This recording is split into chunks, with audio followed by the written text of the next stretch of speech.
heart of a bustling metropolis, Valentine's Day dawned with an air of anticipation. But for Clara, the day held a sense of dread. Her boyfriend, Jack, had promised her a surprise evening, but as darkness fell, Clara's excitement turned to unease. Jack led Clara through the labyrinthine streets of the city, his steps quickening as they ventured further from the familiar landmarks. Clara's heart raced with each passing moment, her mind conjuring images of the horrors that lurked in the shadows of the urban jungle. As they reached a secluded alleyway, Jack stopped abruptly, a mischievous glint in his eyes. Clara's apprehension grew as she realized they were standing in front of an abandoned warehouse, its windows shattered and graffiti-covered walls looming ominously in the darkness. Ignoring Clara's protests, Jack pushed open the rusted metal door, revealing a scene straight out of a nightmare. The warehouse was filled with rows upon rows of glass display cases, each containing a pulsating human heart bathed in an eerie red light. Clara recoiled in horror as she realized the true nature of Jack's surprise. He was a collector of hearts, stealing them from unsuspecting victims and preserving them as macabre trophies of his twisted obsession. Before Clara could react, Jack lunged forward, his eyes blazing with madness. He brandished a gleaming knife, its blade catching the dim light as he advanced towards her with a predatory grin. Clara's instincts kicked in, and she fled deeper into the maze-like corridors of the warehouse, her heart pounding in her chest as she raced to escape Jack's clutches. But the warehouse seemed to shift and change around her, its layout a labyrinth designed to ensnare its prey. As Clara stumbled through the darkness, she realized she was not alone. The souls of Jack's victims whispered haunting laments, their tormented voices echoing through the empty corridors. With nowhere left to run, Clara found herself cornered in the heart of the warehouse. Jack loomed over her, his knife glinting in the dim light as he prepared to claim her heart as his own. But Clara refused to be another victim in Jack's twisted collection. With a surge of adrenaline, she fought back with all her strength, her screams echoing through the empty warehouse as she struggled to break free from Jack's grasp. In a final desperate act, Clara managed to disarm Jack and deliver a blow that sent him stumbling backwards. With a sickening thud, he fell to the ground, his own heart pierced by the blade he had wielded against so many others. As Clara emerged from the warehouse, shaken but alive, she knew that she would never forget the horrors she had witnessed that Valentine's Day. But amidst the darkness, she found a newfound strength, a resilience born from the depths of her own survival instinct. And as she looked out at the city skyline, bathed in the soft glow of the moonlight, Clara vowed to never again let fear hold her captive.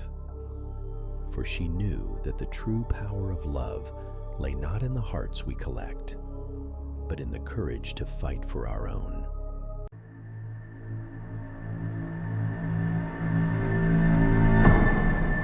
In the heart of the city, Valentine's Day brought an eerie stillness to Central Park, where Emily and Michael found themselves entangled in the web of their fading romance. Once the envy of their friends, their love had wilted like the flowers in the neglected corner of the park they now wandered through. As they strolled along the dimly lit pathways, the air grew heavy with the scent of damp earth and fallen leaves, a stark contrast to the vibrant energy that usually filled the park. Emily's fingers grazed the dying flowers, their petals bruised and brown, a haunting reflection of their fractured relationship. Michael's gaze drifted to a weathered bench beneath the twisted branches of an ancient oak tree. It was a spot they had cherished in happier times, but now it stood as a grim reminder of the distance that had grown between them.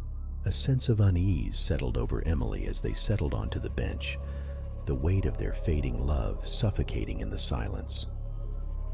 "Do you remember when we used to come here?" she whispered, her voice barely above a whisper. Michael nodded, his eyes filled with regret. "Those were different days," he murmured, his words tinged with sorrow. In the fading light, they shared memories of a love that had once flourished amidst the beauty of the park, but now lay wilted and forgotten. Each whispered confession felt like a blow to Emily's heart. Each moment of silence a painful reminder of the void that had grown between them. As they rose to leave, Emily reached out to pluck a single rose from the vine, its petals faded and wilted with neglect. She offered it to Michael, a silent plea for redemption in the face of their crumbling reality. With trembling hands, Michael accepted the rose, its thorns pricking his skin as he clutched it tightly. In that moment, they both felt the weight of their doomed love pressing down upon them, suffocating them with its icy grip. As they wandered through the darkened pathways of the park, the shadows seemed to close in around them, whispering secrets of forgotten promises and shattered dreams. And as they vanished into the night, the dying flowers continued to fade into obscurity, their wilted petals a haunting reminder of the love that had been lost amidst the echoes of the forgotten park.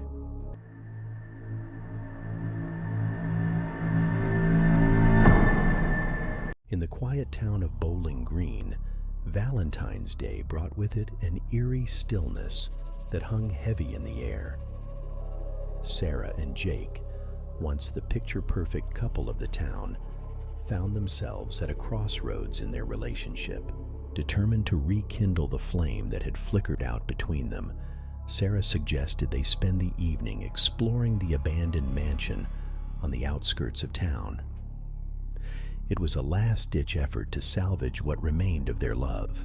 As they stepped inside the decaying mansion, Sarah's eyes were drawn to an old photograph tucked away in the corner. She picked it up, and a shiver ran down her spine as she gazed at the image. It was a portrait of an elderly couple, their faces weathered with age and obscured by time. Something about the photograph seemed strangely familiar, yet Sarah couldn't place it. Jake peered over her shoulder, his brow furrowed in confusion. "Who are they?" he asked, his voice tinged with unease. Sarah shook her head, her heart heavy with a sense of foreboding. "I don't know," she whispered, the words hanging in the air like a ghostly echo. As they ventured deeper into the mansion, the atmosphere grew increasingly tense. Shadows danced along the walls, whispering secrets long forgotten.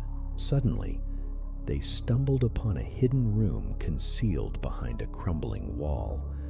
Inside, they found mementos of a life that felt strangely familiar, a wedding ring, a faded love letter, fragments of a forgotten past.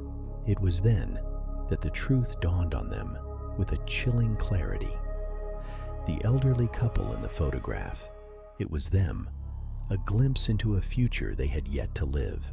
Sarah and Jake exchanged a haunted glance, the weight of their realization pressing down upon them like a leaden sky.